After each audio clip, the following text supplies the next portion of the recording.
Hey, and welcome to the Sugarbombed podcast. Before we start today, this podcast will include unfortunately, I'm a sober host. He'll be drinking orange juice instead of bourbon. We have two guests today. We have Apoqsi, all the way from Canada. Oh yeah, what is up? We have Spazzy returning. What's up, guys? Spazzy W here, aka the Redneck Hipster, aka the Arkansas White Snake, aka your future stepfather. Glad to be back. Glad to be back. AKA MLG KD Killer. Oh man, I forgot about that one.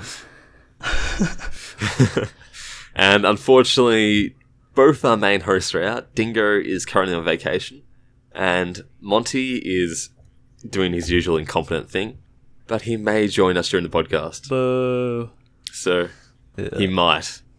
He probably won't, but he might. Anyway, so it's been an exciting 3 weeks for gaming.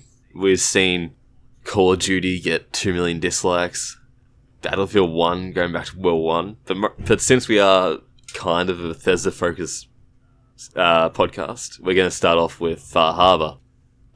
So, who's played it? Who's gone a bit of gameplay on it? I've got, I would say, over 20 hours so far. Woo! I got it in the early access beta, so yeah, I've played a lot of it.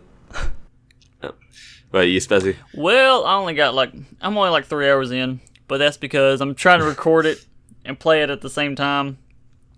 Yep. It's a hassle, but I love it so far. Like when you first get to the island, like the first 20 or 30 minutes of story are like so kick ass. I can't wait to fucking get 20 hours in like you are. And I've already found 3 legendary weapons, or 2 legendary weapons and 1 legendary piece of armor.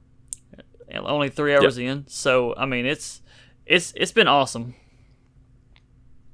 Saying I'm still just at Diamond City on level 7 on survival mode, dying. So unfortunately, I wanted to play it last night. But it was like I just couldn't survive long enough. Dude, it's rough. So yeah. But I have been keeping tabs on it. Been checking out reviews, and it looks fucking gorgeous. It looks like it's actually taking full use of the pretty outdated engine, but it still looks pretty good.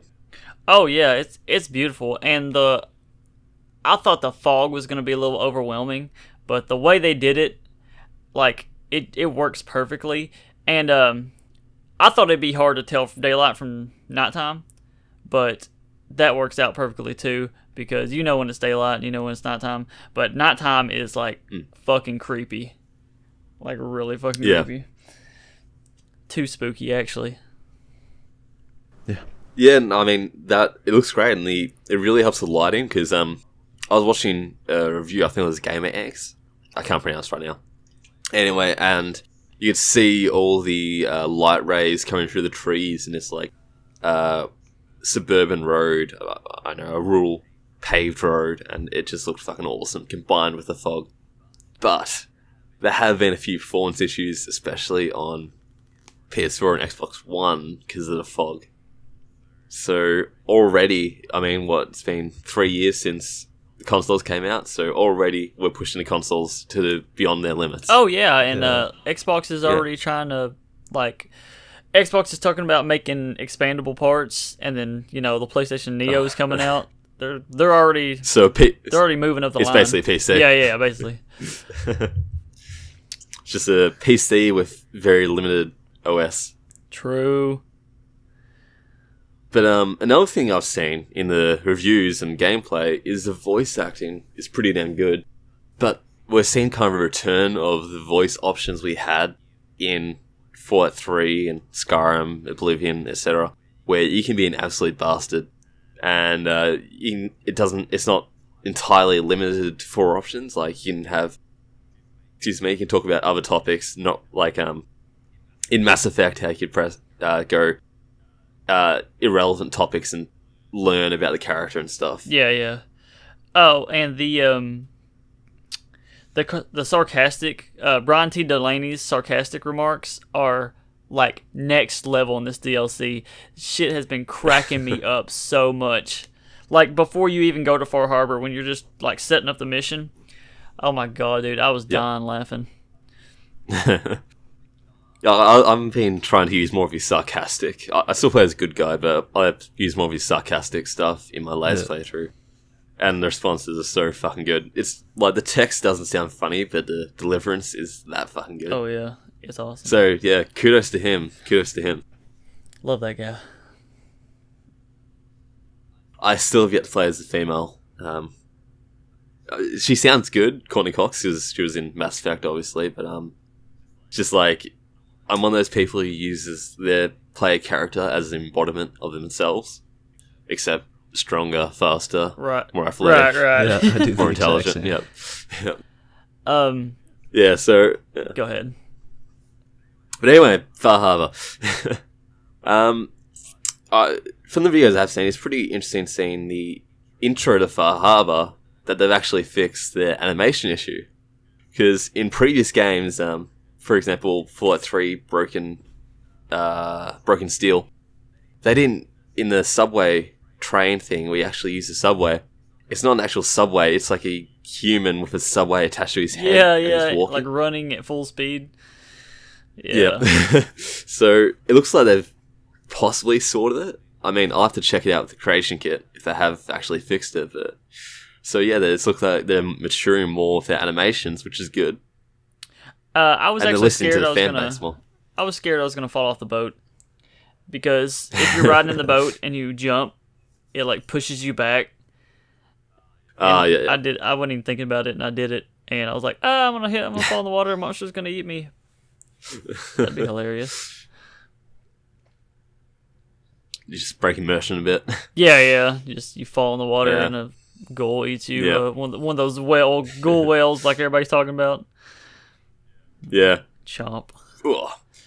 So, Apoqsi, since you have the most hours with both of ours combined, which is what, 3 hours, 7 hours? What are your impressions? Honestly, one of the, like you said, this very strong point about this DLC was the dialogue and the story and everything. So how it actually kind of went back to how Fallout 3 felt, how you can actually be evil in this. There's still not a karma system, of course, but I felt like it was much more there than in the base game. And that was probably the strongest point for me. And also just all the different characters and everything, and just like them adding just so much more in this. I felt like there was more content like kind of added than the base game itself. So like you get more uniques and stuff more often in this than I felt in the base game. It's really dense. Like it is like the island is super dense. Like there's a position of interest like every few walking distances, every few feet or so. And what else was I gonna say? Oh, the range of new enemies is redonk. There's a lot of enemies in the game that they don't show you in the trailer, and I'm glad that they held a lot of stuff back because it really surprised me. Yeah, it does look pretty interesting seeing like all these new ghouls and the concept art for them. How they kind of embrace the fog and especially the swamp. Not that it's swamp like in Point Lookout, but like the swamp areas. They look generally intimidating. I wasn't 100% impressed by the new... Is it Swamp Ghoul? I think that's new. Because it fog. I think that's the fog ghoul. Yeah. They're fog roamer and fog something. But yeah, I know what you mean. Yeah, because the lowest level one, because it just seemed a bit more generic than the other creatures they've added. But to be fair, they've added a few pretty decent and intimidating creatures to the game. There's one part where you walk up on like a pack of wolves, and that's just it. Like they're not like feral dogs or like ghoul, they're not like mutated. They're like it's just like a pack of wolves, and like it reminded me of Skyrim. Whenever you're just walking and you hear howling, and then you're like, oh shit, I'm about to get my shit kicked in by a bunch of dogs. Or get hell joined again. Shit, now I've got hell joined. Got to get my cure disease. Oh yeah, bastards. There is one more creature that I found that they didn't add I don't think that they added it as much as they should have. Have you even ran into one of the hermit crabs yet? I have not. Yeah. I didn't know they existed until, I would say, like 15 hours into the DLC. Oh yeah. Well, maybe. Which is just ridiculous. Well, they're pretty unique though. Yeah, they are. I mean, it's not really spoiling it because they've showed them off, but like. Yeah, and like concept art. Yeah, and concept art, but like, just the thought of like, you're like walking by like a trailer, and then, like, not only does something come out of that trailer, but like it is the trailer, and it's humongous. Like that's Fallout. That's really Fallout to me. Yeah, I mean, as I started playing Fallout 3 when I was 11 years old, so I still get creeped out. I still get creeped out by the Fallout 3 dungeons, not the general areas like the dungeon cave areas. They still freak me the fuck out. Oh yeah, they're always like serial killer dungeons. Yeah, I know. I mean, it took me till the ages of 12 or 13 to conquer my fear of the Oblivion dungeons, which weren't scary at all. But Fallout 4 doesn't have that intimidation level that Fallout 3 did. So it looks like this is, and it's not just the internal areas, but more the external areas. Like, I'll feel a lot less safe around swamps now because I ran from Sanctuary Hills to Diamond City via the train tracks and swamps. I didn't encounter a single enemy. So now, if I did that in Far Harbor, then, you know, I'd have issues because obviously I can't run to Diamond City from Far Harbor. Right. But, yeah.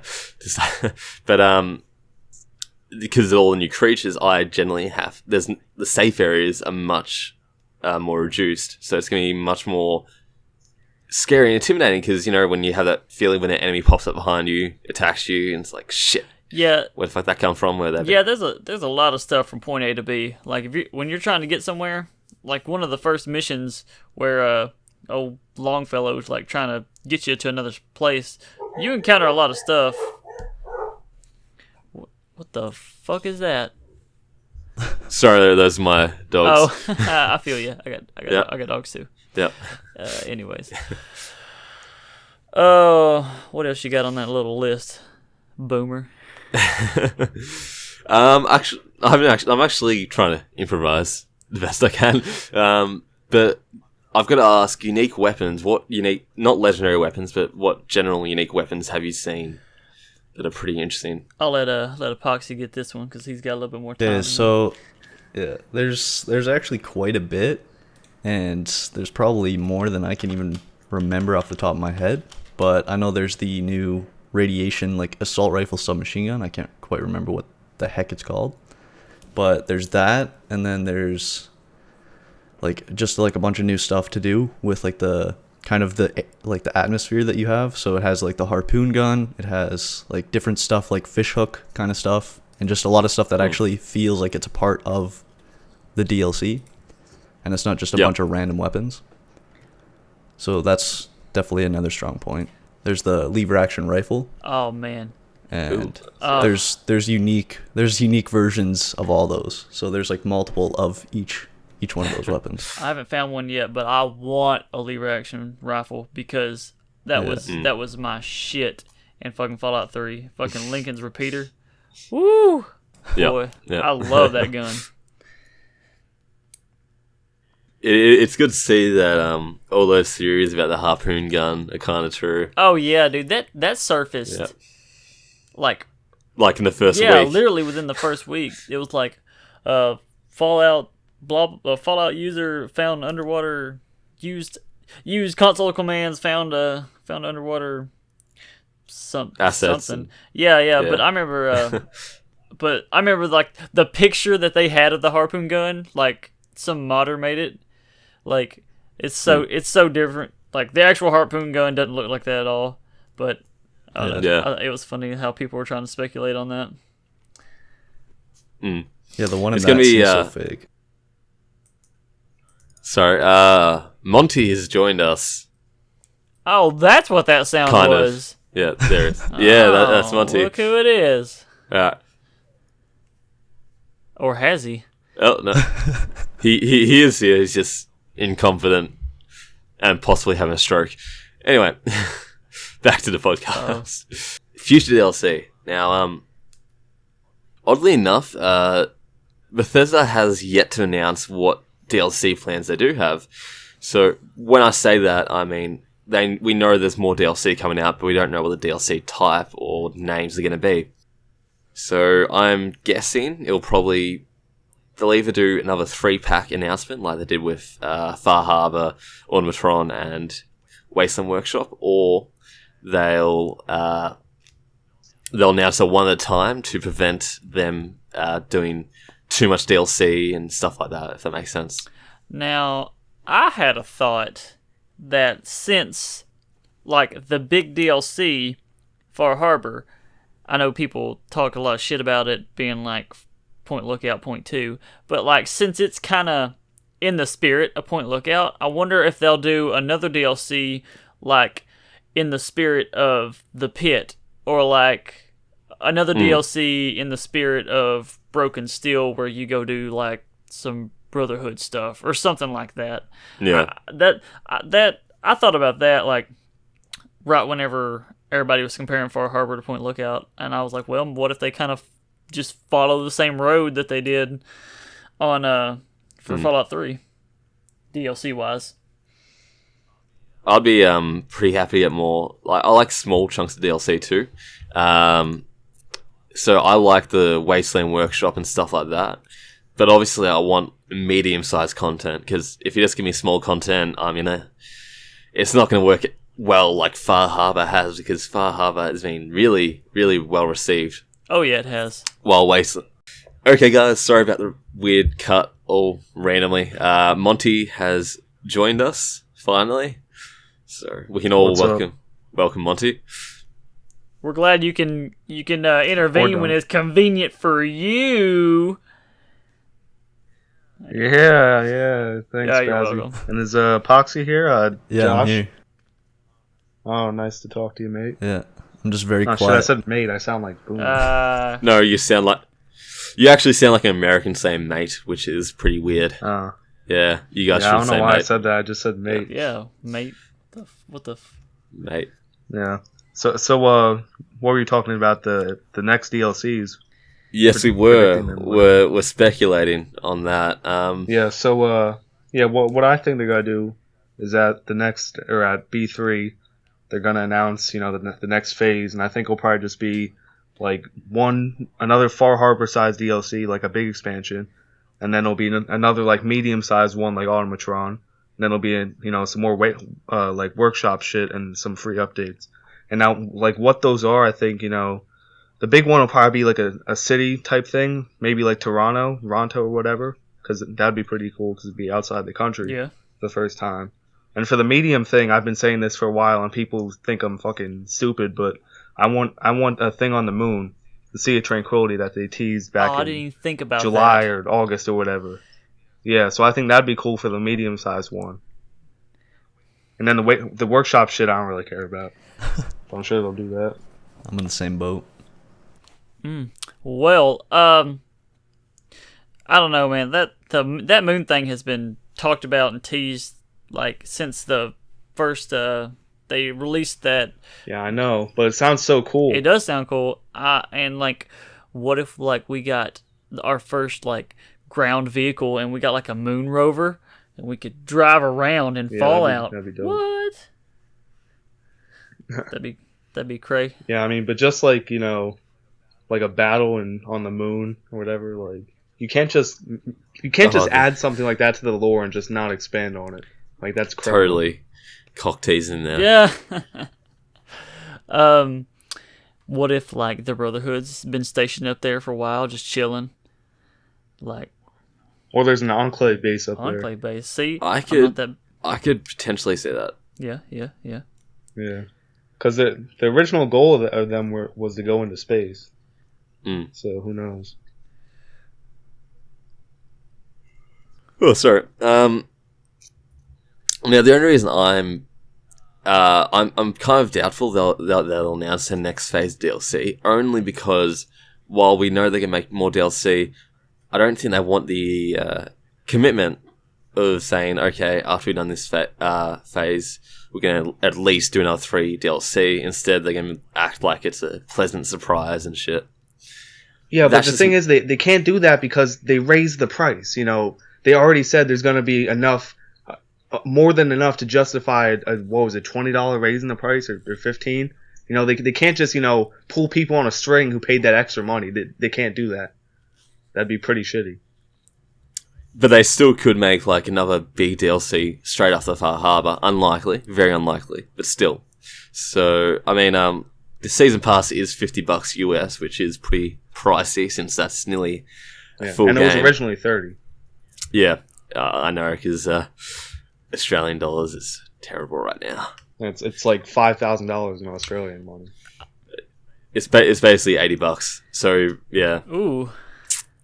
Thank you, liberal government, for destroying our economy. So I wasn't going to buy the season pass until they were like, "Hey, if you don't buy this by the end of March, we're raising it $20." So promptly bought it because I didn't want to fucking. Yeah, Bethesda blackmailed us, and we were okay with it. I didn't want to get kicked. We just took it up the butt. Yeah, we did. Fucking no lube. But I don't regret it. Godfather Pete getting that money. Oh yeah. But I'm glad I got it now because, like, I'm excited for modding. I talked about this the last time I was on the podcast. Like, I've never had modding before because I've never been a PC Master Race homeboy. So I'm about to slide into that. You're missing out. I know.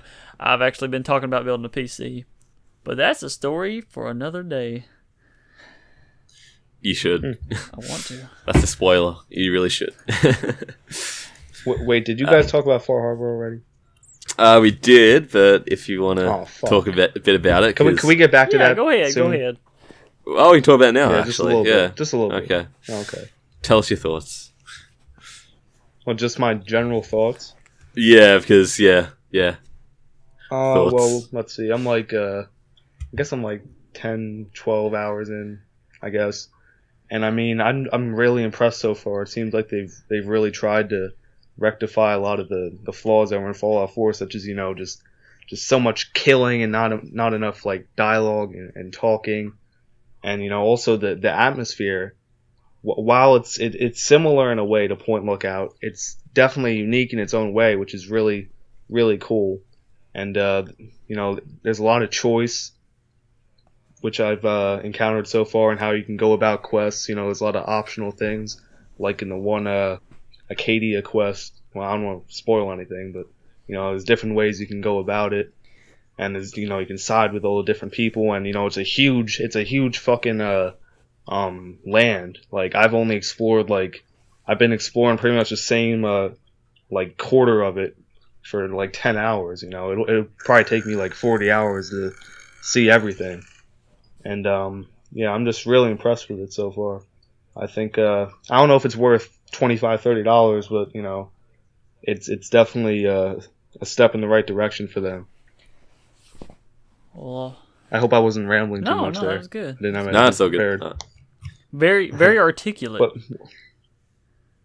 oh, thank you. You're welcome. Yeah. You're welcome. So well, I'm just curious. What were you guys' general thoughts on it? Do you guys all like it, or? Yeah. Well, I haven't played it yet, but I've only seen the reviews, and the gameplay looks fantastic. But more so than the gameplay, the visuals, and especially the return of good quality dialogue, like we saw in. Yes, that's the biggest thing. I love it. Yeah. And I mean, there's also. Yeah. Sorry. Before we go into intermission, there's just this rumor that's been brought up of Shadow of Mordor 2. So what? Now, yeah, no. I mean, Shadow of Mordor wasn't really my cup of tea. It wasn't my cup of tea either, but I love that game. Yeah.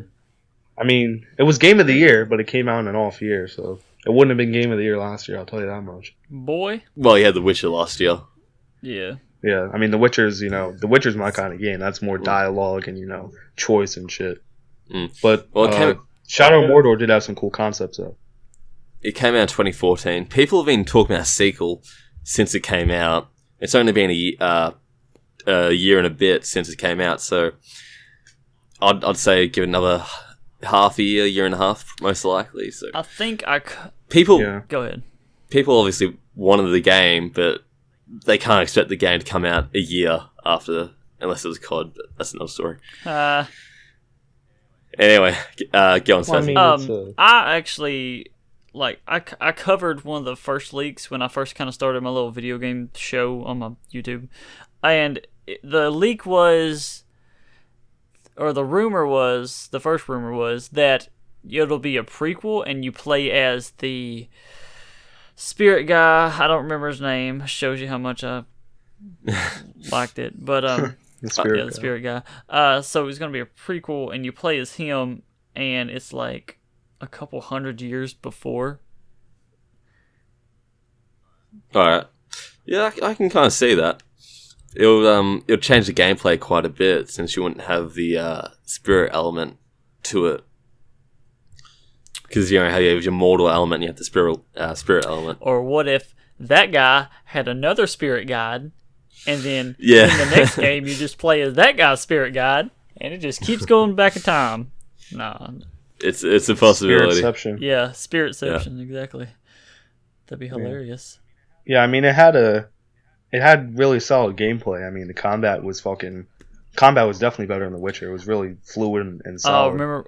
And also the thing where when you killed like the generals or whatever, and someone else took their place, and when they killed you, they moved up in the ranks. That was really cool. Yeah, I'd never seen that in the game before, so like that, I really dug that. And people gave that game so much crap for being a lot like Assassin's Creed.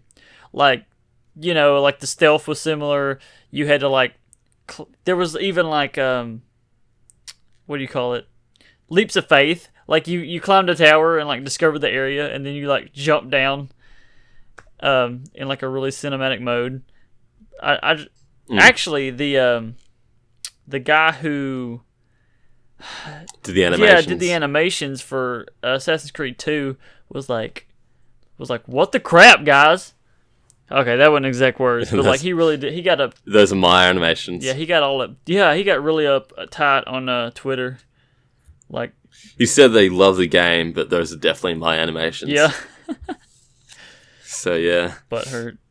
It's so it's rumored. The rumors are it's going to be out at E3, which is not a surprise. There have been leaks confirming the game is in production, due to some actors accidentally revealing they've been working on a game for a certain studio. Actors leaking the game. What else is new? Oh, I wouldn't know anything about that. Oh, Spazzy knows something about that. No. To be fair, they didn't actually reveal a name. They just said that they've worked on a project for the studio. That's it. But that's a pretty decent amount of information. So yeah, this is a recurring issue for the gaming industry.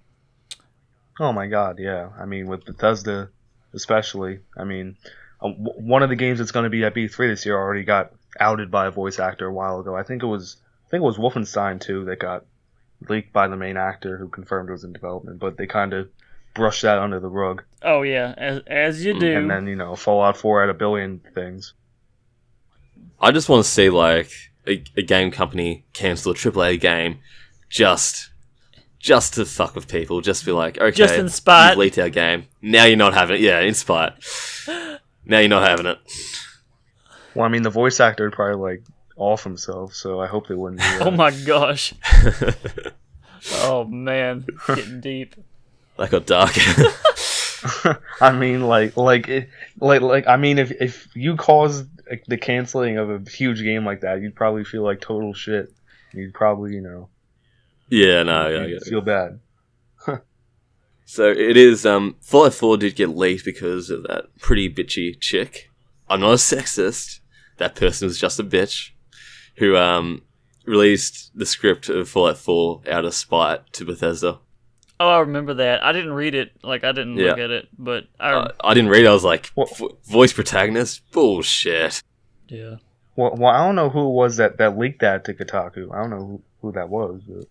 Oh, Bethesda seemed like a pretty happy bunch, so to see, like, a developer leave and have that much hate is a bit odd. Like, I could see it happening. Probably an actor that didn't get the part, more likely. Oh yeah. Maybe, but then didn't they give it like no, they only gave part of the script. But anyway, so Shadow of Mordor 2 at E3. That is a pretty likely rumor, and E3 is going to be pretty good this year. Man. So well, I mean, I'm pretty sure Shadow of Mordor is made by Warner Brothers, and they don't really have anything on their plate right now, so that would make sense. Besides Batman, but we all know how Arkham City went. Well, that's just a remaster. Oh no, I mean WB publishes the Batman games because they also own the rights. That's not coming out this year. That already came out. Oh yeah, okay. They're doing a remaster. Yeah. They have nothing coming out like next year, this year. Oh, okay. I just thought you meant in general. I was like, yep. No. Yep. Yeah, they do a lot of stuff. They're a pretty good publisher, actually. They're underrated. Kind of. Unless you're a PC gamer. Well, they do Mordor. They did Batman. What else did they do? They did something else. Dying Light. No. They did Dying Light. There you go. They did do Mad Max. Yeah. Did they? Dying Light is good. Yeah. They did do Dying Light. Is good on PC.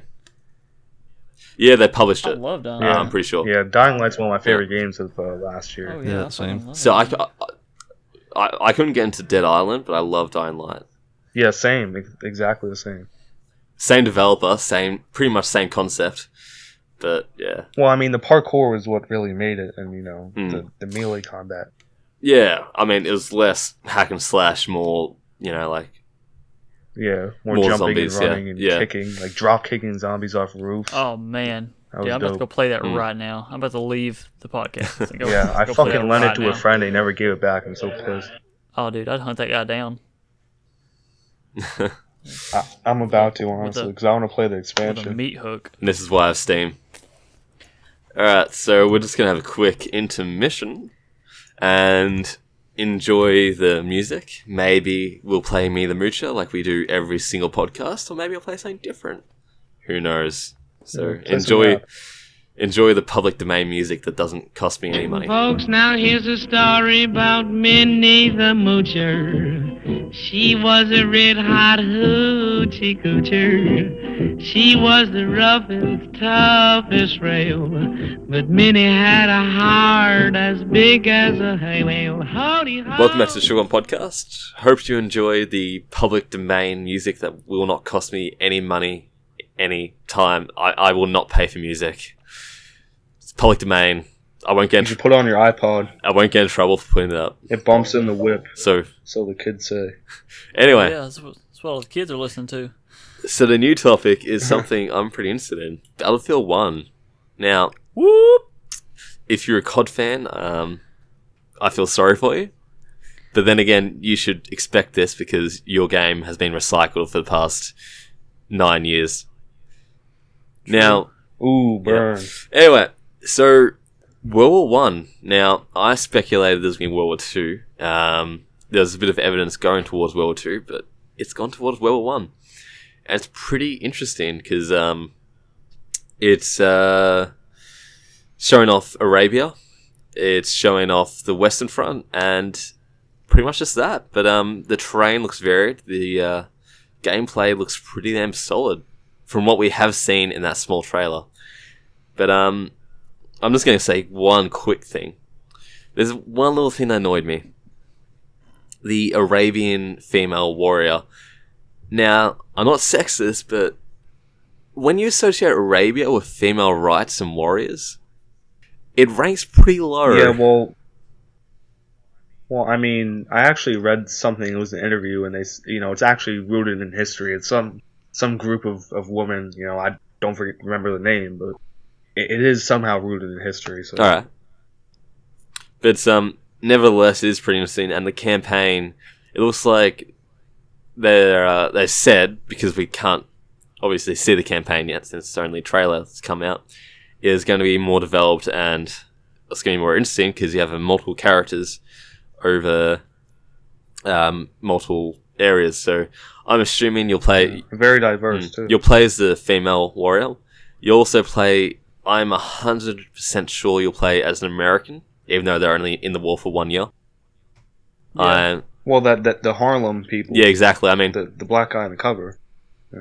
I mean, when you associate World War One, you associate with British, German, and French. But on the box art of Battlefield 1, there's an American. So yeah, America, America. You know, I mean, that's a pretty cool. It's not just a regular American. Though. It's from cool. Harlem Hellfighters, It's cool, but my criticism is that World War One was such a big war, and the British and French lost so many lives, and they weren't in the war for the entire time. Now, it'd be semi-stupid if an Australian was on it, because we were involved from the entire war, and we always had a Gallipoli campaign. Put a kangaroo on it. And the Western Front, but we only made 5% of the forces in Europe. So it just seems like it does seem like it's gonna be a good game, even though I haven't seen much once again. But they're definitely putting an American focus on it because most of their buyers are American. Not to diss America, because obviously the Americans did fight pretty hard for that last year. It's like if you, well, you know who the most people are buying their game are from. Yeah, exactly. America. Yeah. But during the war, American troops are usually trained by British, Australian, and Canadian troops. American forces were led by Australian commanders during a few battles. They were also led by British commanders, and the Harlem Warfighters were led by French commanders. So it's just interesting to me that they've gone down that route, but obviously it's for marketing purposes. Hopefully the gameplay does show off not just the British and German and British, German, Turkish, and American. Did I say American? Yeah. Anyway, hopefully they show off the Commonwealth forces, like maybe do a Commonwealth faction, which includes Canada, Australia, New Zealand, or do an Anzac faction and a Canadian faction, because Canada and Newfoundland did a lot of action during the war. Anyway, it's been me talking for nearly 5 minutes, so what are you guys' impressions? Let's see. I have one word. That's customizable horses. That man, is I can't wait. Horse armor. That is So, semi-confirmed. That is semi-confirmed. Oh, I'm gonna mount like a fucking Gatling gun on top of mine, and just like I'll ride it standing up, and just like pow pow pow pow pow pow pow pow pow pow. Well, that was the most unintelligent thing I've ever said in my entire life. Yeah. No, but seriously, Probably break the horse's back. yeah, just like waffle stomp that motherfucker. No, I'm really excited because I love World War One stuff, and I'm excited about what was it? What was it? Damn it! Somebody go ahead. Somebody go. I was going to say something, but I can't remember. Bayonet charges is interesting. I know this is random. Just randomly say, but you can if you have a bayonet, you can put a bayonet in your weapon. Then you can press a button and you go into a charge, and you don't stop until we don't know when you stop. You either stop when you hit someone, or you hit a wall or something like that. But basically, if you do a bayonet charge, you have to commit. So it'll be similar to how kamikaze charges are done in Rising Storm, I'd assume. So it's going to be pretty interesting seeing bayonet charges, because obviously they were a big part of World War One. And in my most recent Sugarbombed video, which I just uploaded before, hand-to-hand combat and close quarters combat was a big thing. I'm not trying to be ultra patriotic when I do this quick thing, but basically, Battle of the Pozieres, Australians took a village. They got hit by thousands of artillery batteries. Then, after 2 weeks of fighting, the Germans did a counterattack, and it resulted in hand-to-hand combat. And this happens so much on the Western Front. There was so much hand-to-hand combat, so it's good to see that not only bayonet charges, but that melee weapons are getting a whole revamp. So if you use a melee, whatever, weapon, it is going to be more fluid and realistic, and it's going to apply more. So it's not going to just be a way to take someone's dog tags. It's going to be a genuine tactic. I remember my thing. Flamethrowers. Yeah. It's like Germans were the Germans, Stormtroopers. like, yeah, and they didn't Germany invented flamethrowers. I'm not sure, but they definitely use it with stormtroopers. Yeah, and they were the first ones to use them in War, I believe. Either way, I wonder if it'll be like unique to Germany or something. And also, smoke. The fucking they showed it off in the trailer a little bit, but I wonder how the smoke's gonna work. I wonder if it's because if it's just like a concussion thing, that'll be kind of boring. But like if you go through it and it actually like starts draining your health, like as you continue, or if you stay in it too long, it kills you. You know what I'm saying? Mustard gas. Yeah, the gas Mustard will be gas. really cool. Yeah, and I think it might. They haven't confirmed which gas it is, so it could be chlorine gas, which was used a lot during the Western Front. So yeah, well, they're both basically the same thing. They stop you from breathing, and you eventually suffocate. Suffocate and die. Great way to go. Yeah. Oh yeah, Anyway. that's the best way. Yeah. Well, I mean, I think the major thing about this game is that, aside from all the specific gameplay stuff, is that it's something new, fresh, and exciting in the FPS genre. There's so many of these, futuristic, near future shooting games where, you're jumping around these stupid exosuits and, the new Call of Duty, it's in space. There's so many. The market's just oversaturated with these sci-fi shooting games. So this is something fresh and new, and I think it could do to the industry what Call of Duty 4 did, where, it just brought the FPS genre into the modern day, and it had a bunch of clones, and that was a huge success and sold more copies than anything before it, pretty much. And I think Battlefield 1 could have that type of success.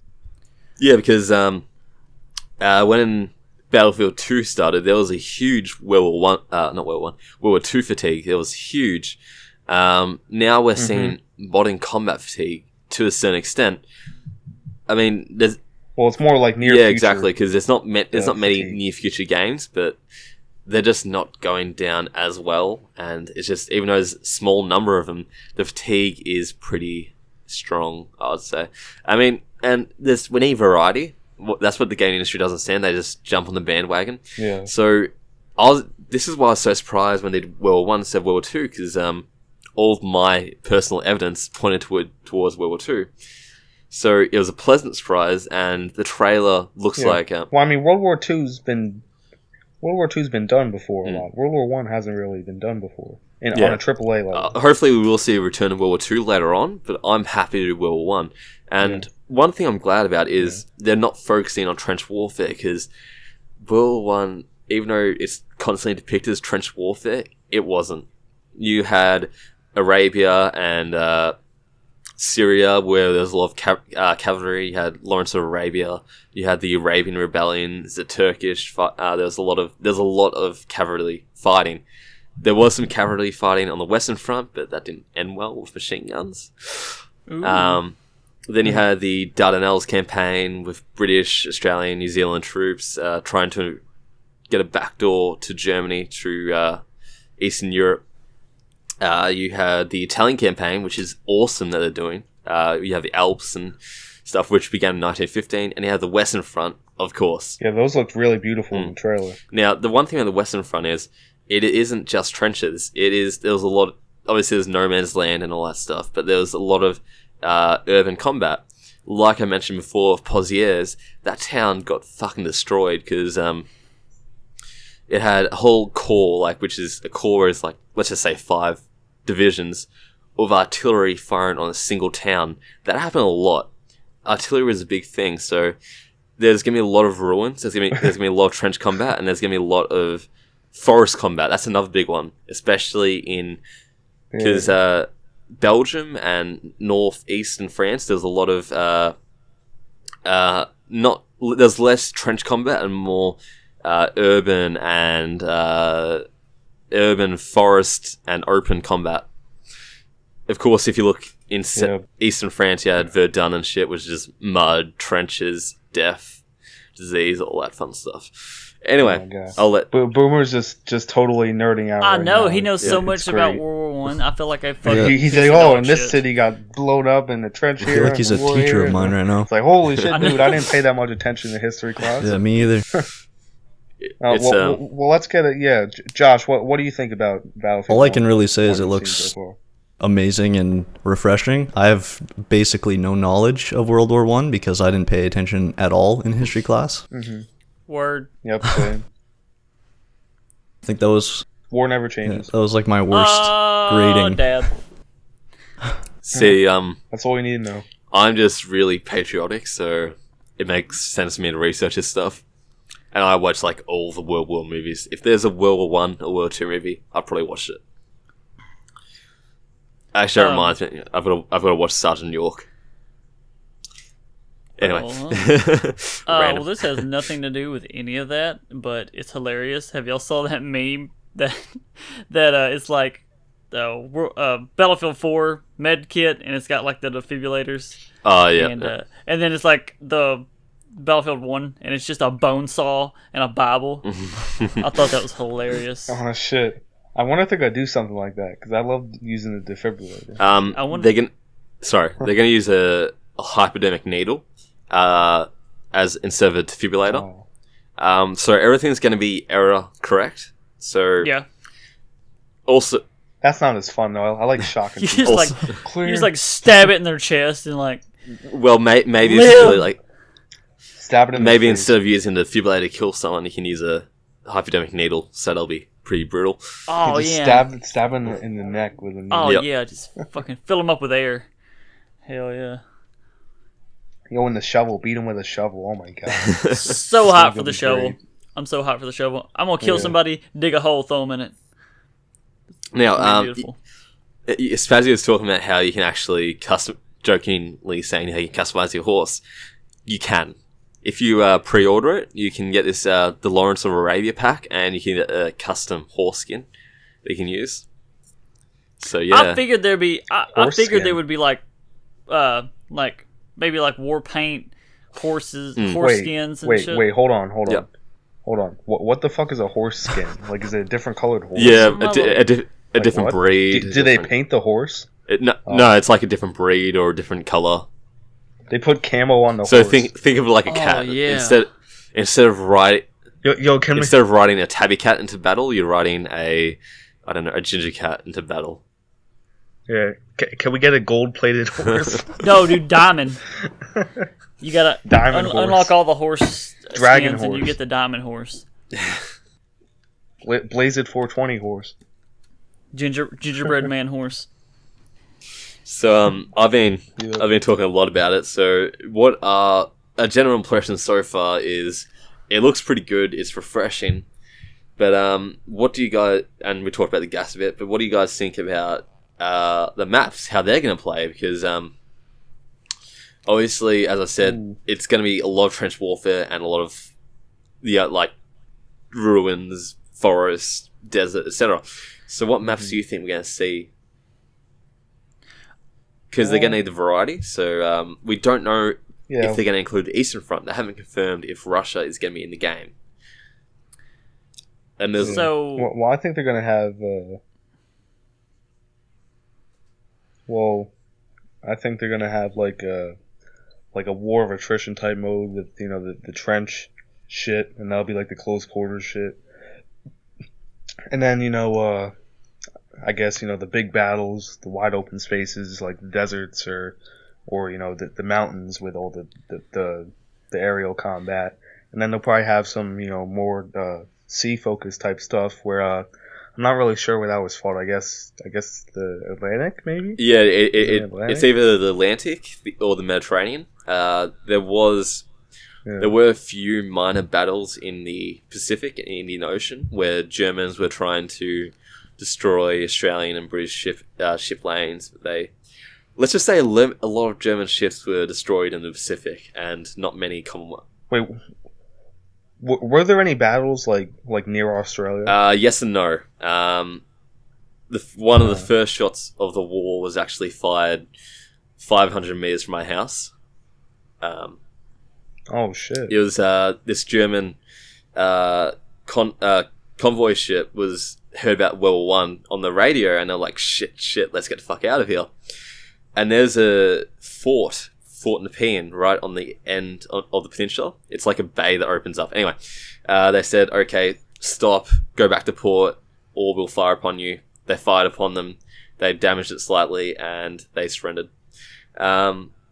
Otherwise, when it comes to battles, the Japanese took all the German colonies in the northern Pacific. This is when the Japanese were good guys. And Australia took all the colonies in Papua New Guinea and a couple islands here and there, because there wasn't much combat. I think not many people died, but there were like holdouts. For example, there were 50 police officers in Papua New Guinea who didn't surrender until 1918 when the war ended. So yeah, there weren't any major battles. There were like mini skirmishes and a few naval battles. But speaking of naval battles, sorry to segue. I mean, I'd love a map in Australia, though. To segue, naval battles, you can actually control battleships, or as dreadnoughts, which are basically bigger, meaner battleships. So you can control the battleship. You fire on land targets, but you're a massive target. We don't know much about it. This is just. Sorry, go on.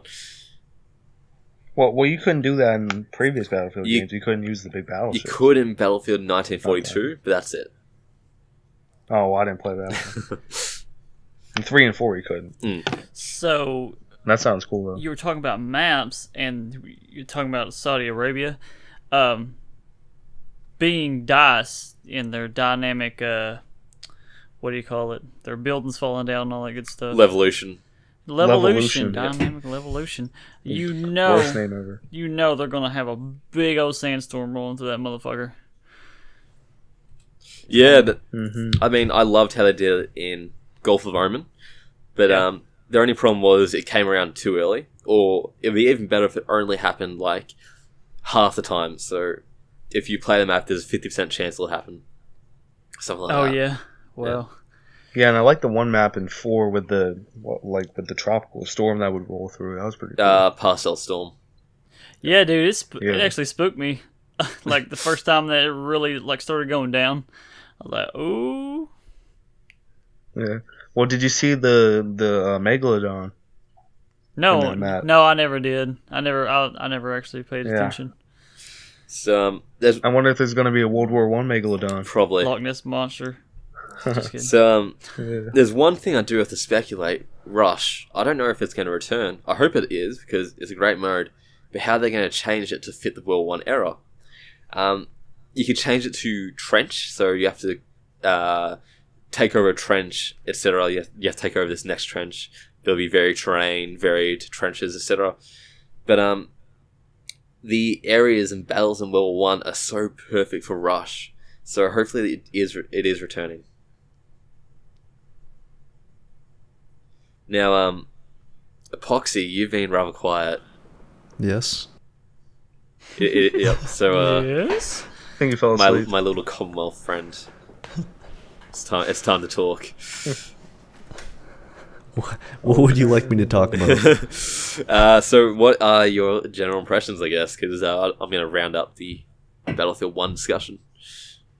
Honestly, I'm just kind of excited to have something new because, like you said, everything's just been futuristic after futuristic. And I think this will be a great kind of atmosphere or just kind of timeline for a Battlefield game because Hardline kind of lasted a week for me. And I'm just excited to see how they implement like all the different weapons and everything because before I had no knowledge of like how many weapons were actually a part of World War I and how many different vehicles and like the implementation of tanks and machine guns and everything. So I'm just excited because I feel like this game is actually going to teach me a lot about World War I, surprisingly enough.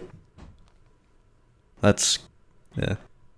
I believe it will, especially the campaign, because you'll go through all these battles, like the Battle of Somme, and you'll learn about how it was back then. Just before I go into Spazzy's final thoughts, you are right, the Germans invented it in 1901. The flamethrower. Oh, okay. Yep. Oh, yep. Okay. Yep. Cool. So, yeah. Anyway, then. Your final thoughts. My final thoughts on Battlefield. Pretty much what Josh just said. I'm tired of the futuristic shooters, and like Call of Duty, for instance, going in, instead of taking a year off, take. All right, hold on, I'm getting confused. What DICE has done is they took a few years off and they've really focused on a good era, some good gameplay mechanics, some more, some really dynamic stuff to add in, and that's what a game developer should do. If you just go, what are we gonna do this year? Let's go 20 years into the future, add robots. Then like, well, what are we gonna do this year? 20 years into the future, let's add space.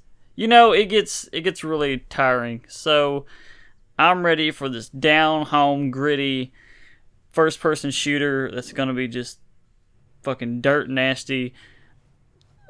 I don't know. That's my final thoughts. I'm ready for this gross game. Dirt nasty. Oh yeah, dirt nasty, gross game. It ain't gonna be shiny, sparkly. It's gonna be murder and mayhem. It ain't gonna be pretty, boys. Oh yeah. Oh no. Oh. So, and Monty, your final thoughts? It doesn't have to be long. R.I.P. COD. Okay. I would give you my thought. Well, I think it really does have the chance to overtake COD in sales, to be honest. Or come close, at least. I would give you my final thoughts, but since I've been talking for the better part of half an hour, I'll hold off. But he's been reading out of an encyclopedia. So I'm just going to quickly bring up the topic of Call of Duty Infinity Warfare and the reaction. I love the reaction because, as I previously mentioned, 2.5 million dislikes, 400,000 likes. Yeah. So it's good. Well, it's recycled garbage, and people are treating it as such. As it should be. As it should be. Yeah. I mean, the only thing it has is... And then compared to Battlefield's old likes. I mean... It speaks volumes. Battlefield is still unique every time. Even Battlefield 4 compared to Battlefield 3 was relatively unique. So, Call of Duty doesn't have that. They want to milk the cow until it's bleeding. Yep. They want to milk the cow, then ingest some hormones into it and keep milking it. Well, I hate to plug myself, but in my video I made about Call of Duty Infinite Warfare, I said that Call of Duty's dying like the horse that they've been kicking for 10 years. And seriously, just let it die. Kill it. Only. Kill it. Oh, quick fun fact. Activision spent more money on buying Candy Crush Saga than Disney spent on buying Star Wars. Oh shit. Well, Star Wars was 40 billion with a B? Great investment. Is that what? No, it was wasn't it $2 billion? Yeah, something like that. 2 billion, I think. Oh, see, I don't know. Star Wars. How much was Candy Crush? Hang on, Well, they bought- a few years. Star They bought Wars was King. 4.05 billion for Star Wars. Now Candy Crush Okay. sold for 8 billion. No, sorry, 5.9. 5.9. Boy, if you don't, still that's redonk. But I Yep. mean, all the teen moms are really getting into that Candy Crush though. So My ex-girlfriend actually made 2 Facebook accounts so she could play it on multiple accounts. dude, that's dedication. That's dedication. Also, thank you for the thumbs up, Catherine. Uh, Anyway, that was random. Anyway, sorry for that. So, yeah, Call of Duty getting beaten like a dead horse. Yeah. Oh, did you hear what they said about all the dislikes? They said that the Call of Duty 2 trailer Yep. got a bunch of dislikes, and it was the best-selling game that year, and it's still the game that people go back and say it's probably one of the Better. most recent, Apologies. good CODs. So they're pretty confident about it. They're like, the whole internet hates it. What does the internet know? Well, because they're going to make the sales, and IGN's going to give them a solid 9 out of 10 for refreshing gameplay, innovative level design, etc. Oh yeah, Yeah. yeah. everyone else is going to give him a 7. Anyway, what was I going to say? I was going to say something mean. Well, you were saying that. Oh, right. Go ahead. The Call of Duty series was kind of dying. Not in dying like massive sales, financial failure dying, but like a few million less sales per game until Black Ops 3 happened. So we might see the sales go back down again like they were before. Oh, like after Ghost, man, Ghost Yeah. hit them hard. Like, I remember I didn't even buy that game. I rented it to see how good it was, and then I was like, "No, I ain't buying this." I did the same thing with Advanced Warfare. Actually, I rented it, played through the story, and didn't buy it because I just lost interest. I've totally lost interest. Speaking of Advanced Warfare, did you hear the rumor of what the next Call of Duty people are saying it's going to be? Advanced Warfare 2? What? Wait, you mean after Infinite? Yeah. Oh, shut the front door. That's what the rumor is. I'm hoping it's not true, but it is Sledgehammer, so. Fuck me. Man. Activision, you'll never change. If only you did. Activision never changes. Yep. Oh. Fuck classic. you, Bobby Koch.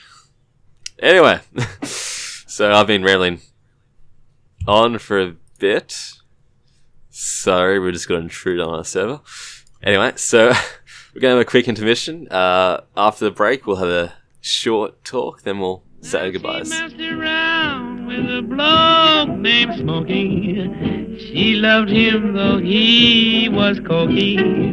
He took her down to Chinatown. He showed her how to kick the gong around. Showed her how to kick the gong around. Welcome back to the podcast. It's just me, Spazzy, and Apoqsi at the moment. And we're going to take some user-submitted questions. Now, you guys haven't given us a lot of questions today, but we do have some old ones that we're going to use. Start off with, our first user-submitted question is from Alma, Nahralma, Nahralma. I cannot pronounce your username.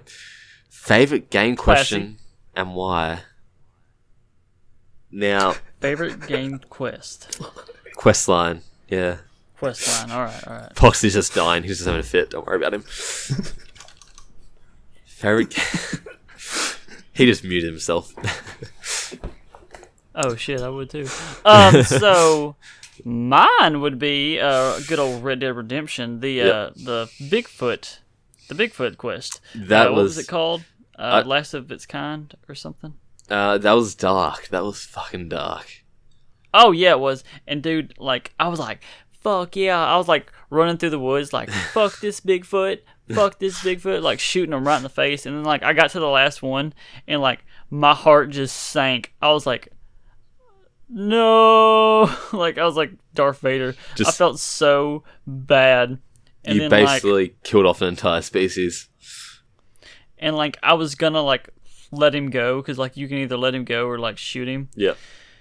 And like I was like, I just got on my horse and started walking away. Then I was like, what if I lose this mission? And I turned around and I shot him, but I didn't kill him. So he ran away, and I never caught him. But I passed the mission. So that's a horrible way to go. Technically, I didn't kill him. Last you kind, you want to die, and the guy lets you live. Then he rides back and shoots you in the leg. I shot him, and he starts running away. I was like, "Oh no!" I didn't even have the courage to finish him off. Piece of shit. My favorite game quest line is a hard one because I don't ultimately have one, but Mafia 1, not Mafia 2, but Mafia 1 was a fucking great quest line. You begin as an Italian-American taxi driver. You get initiated into the Mafia, the mob, and you rise through ranks. You get that stage where you dishearten with the Mafia, where your boss is making so much more money on the side and all that stuff, and you betray him, go into witness protection. All your friends basically die. It's great. It's imagine Goodfellas, except in the 1930s and 20s, and much more dark. Goodfellas is a good movie too, so definitely check that out. All right, you know what? My wife has about 1,700 DVDs. We collect movies, and so I promise you it's in there somewhere. And if it is, I'm gonna pop that bitch in right as soon as we get done. It is good. It doesn't have the same level of swearing as Wolf of Wall Street, but it's still pretty damn good. Oh, I love Wolf of Wall Street. You'll hear cocksucker a lot in this movie. Oh, good. That's like one of my favorite insults. By a very small Italian man named Joe Pesci. Classic. Yeah. Classic and classy. So, Foxy, what's your favorite game quest line, or what's your closest? Am I allowed to use favorite? Far Harbor? Because within the last 5 years, that's probably been my favorite quest line that I can remember. Because really, over the last 5 years or so, I've only really played Fallout and the Elder Scrolls, so I'm pretty lame it like is that. kind of return. It is return the form for Bethesda, so Yeah. I can kind of agree with you on that one. Even though I haven't played it, I've only watched it, but yeah.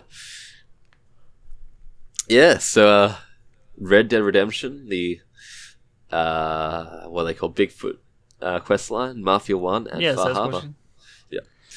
Right, so to answer the next question, which was, do you think Obsidian will make another Fallout? Now, we've talked about this before in previous podcasts, and I've speculated quite a bit. At the moment, Obsidian is making 2 games. They have I think it's a free-to-play game they're currently maintaining. It's the tank game. And they have a new game coming out with their publisher, Paradox. Paradox doesn't own Obsidian, but they've got a good partnership going on. Right. And of course, they just released a new expansion or DLC for Pillars of Eternity, so it's looking doubtful, unfortunately, but Obsidian have said multiple times there's no bad blood between them and Bethesda for the Metacritic controversy. And they'll be very keen to do another Fallout.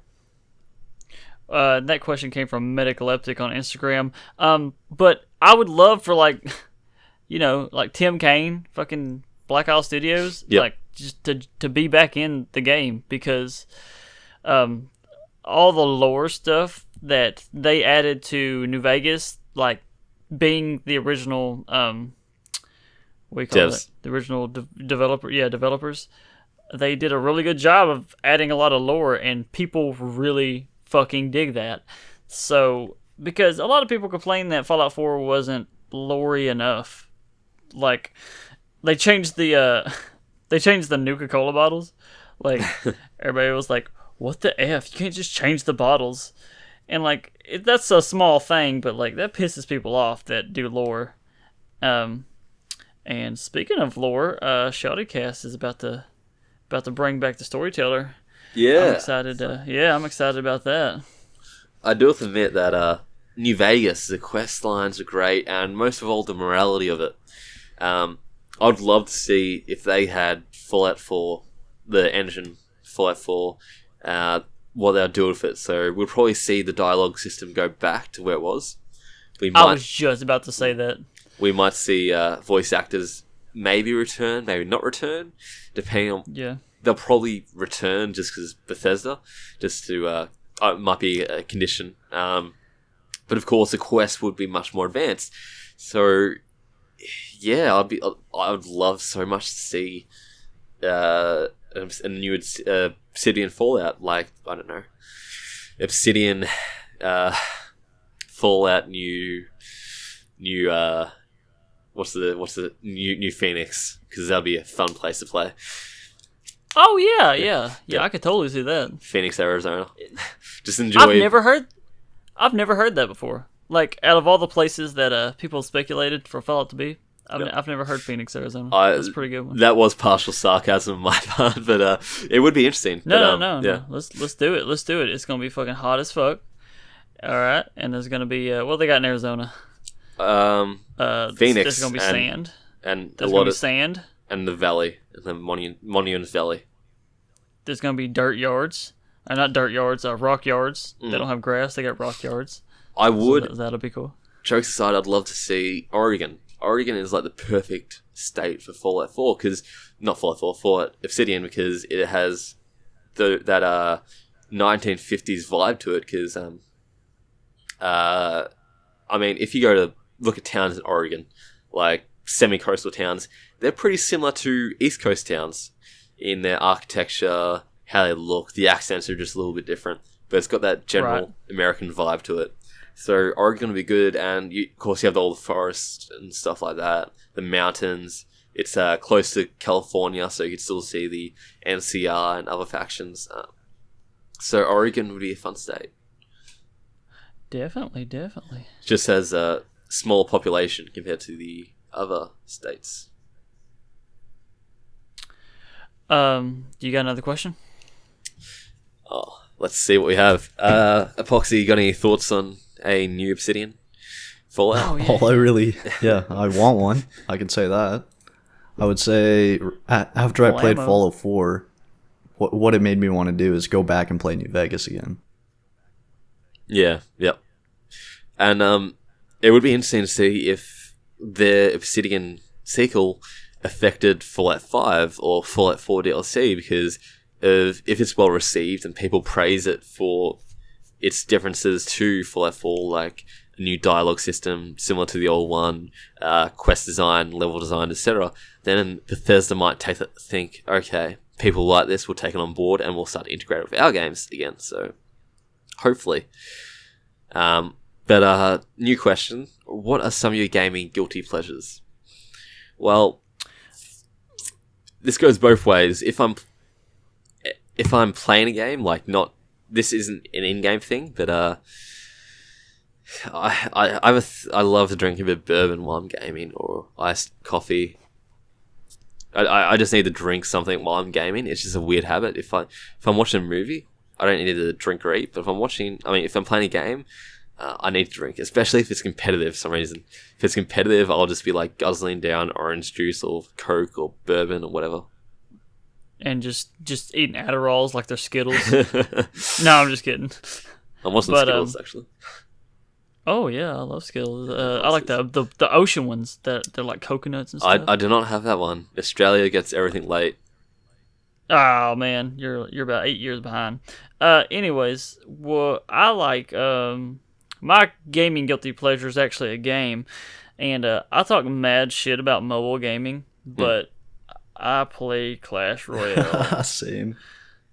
I fucking hate to admit it, but I do. I got my own clan and every fucking thing, and it kills me. But I used to play Clash of Clans too, but I just got like, I didn't play for like 2 weeks and I got so far behind. It's crazy how you can like just lose your footing in that game if you don't stay up to date. Cause like I missed the whole update and like you can get left in the dirt. But that's my guilty pleasure. Actually, another guilty pleasure, an actual game guilty pleasure is I mod my game so much. Like I've been wanting to play Oblivion for 3 months, but I've been trying so hard to get all these mods to work.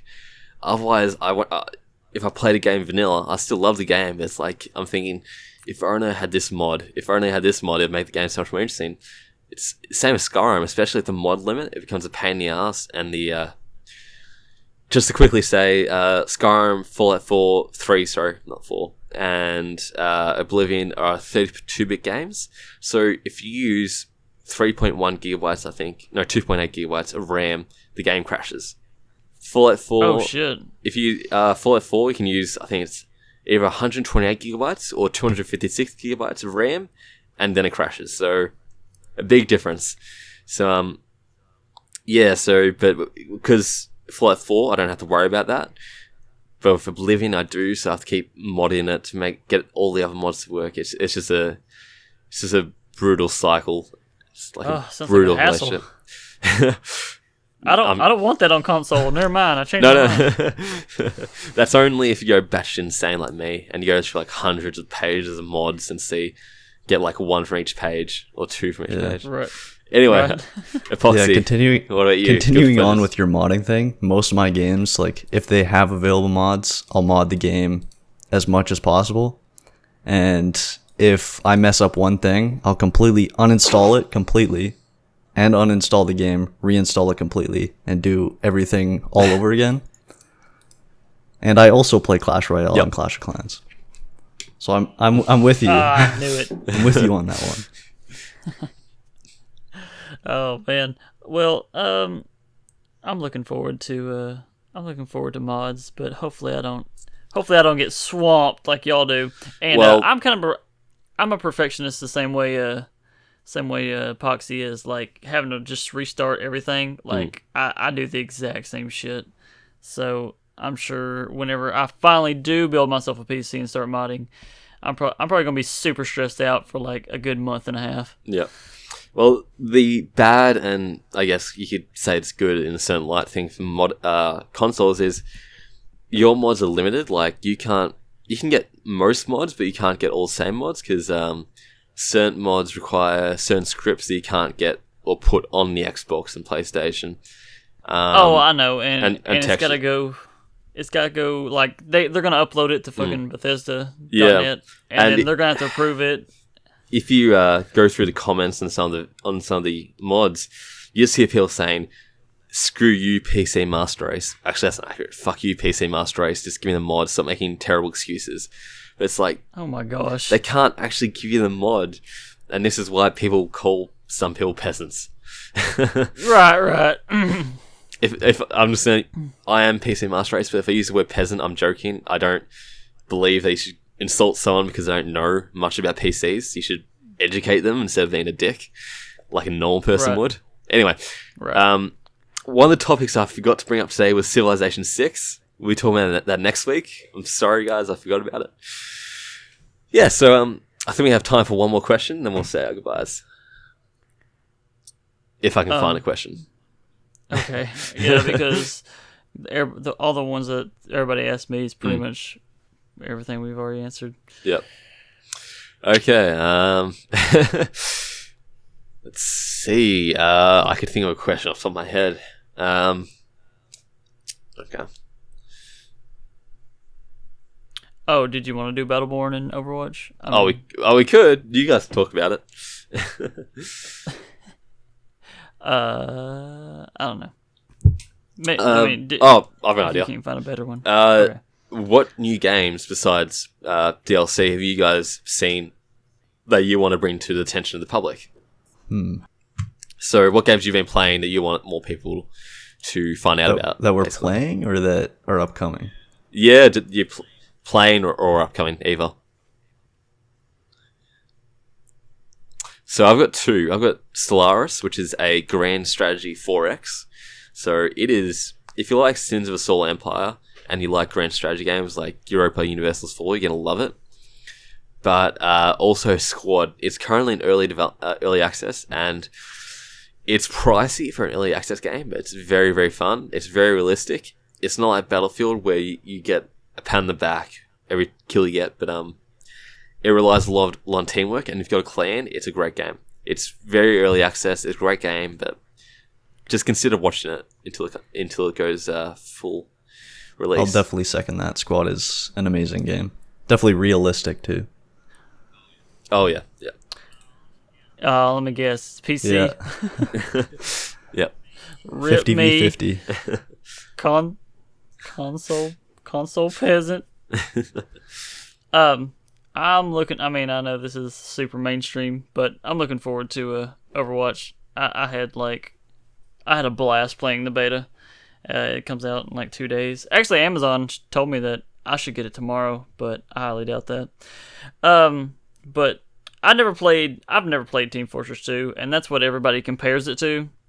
But it's super balanced, and except Bastion. There was one character that was a little OP, but besides that, it was super balanced. It was super fun, and honestly, it's like some of the most fun I've had playing a PvP game in a super long time. What else was I gonna say about it? The writing on it. The characters are like super fucking likable, and they're all really unique. And like when you get they play off of each other really well. Like when the characters are near other characters, they'll like talk shit or they'll just like start up a conversation. And it's funny because like you're in the middle of a firefight and like you're shooting people and people shooting you and like these characters are like talking back and forth. It's hilarious. It's good writing, good gameplay. I'm looking forward to it. Yeah. I haven't seen too much of it because I keep seeing Overwatch and Battleborn. I just kind of integrate both of them in my mind, so both same game until I actually see random shit I'm waffling on. I played the Battleborn beta as well, and I mean, just comparing the betas, which I know it's not the full game, but just comparing the betas, I definitely like Overwatch a lot better. Battleborn, it just seemed a little watered down. Yeah. Well, Apoqsi, what game? So I don't want to be the one to add another early access PC game, but the game I've been playing a lot recently with friends is The Culling. It's another early access game. So if you like online kind of like Hunger Games kind of like till the end, that's definitely a good game. And I almost shit myself playing it the first time. Oh, really? The Culling, Yeah. was it? Yeah, I really want to get that one. It looks good. I watched Funhouse play it, and I've been playing Ark early access on Xbox, and I had a ton of fucking fun. But I actually had people to play with. I'm sure it's a lot better when you have a lot of people to play with. Alrighty, so I'm gonna have to wrap up this podcast. So today we've had Monty, who pissed off a bit half an hour ago. We have myself, Boomer. We've had shit. How do I pronounce it? I've pronounced it so well all day. Hang on, Apoqsi. No, yeah, there we go. We've had Apoqsi. Sorry, man. And we've had Spazzy. Yep. And we hope you enjoyed the podcast. And we're sure to tune in next time. So it's been Boomer from Sugarbombed, signing off.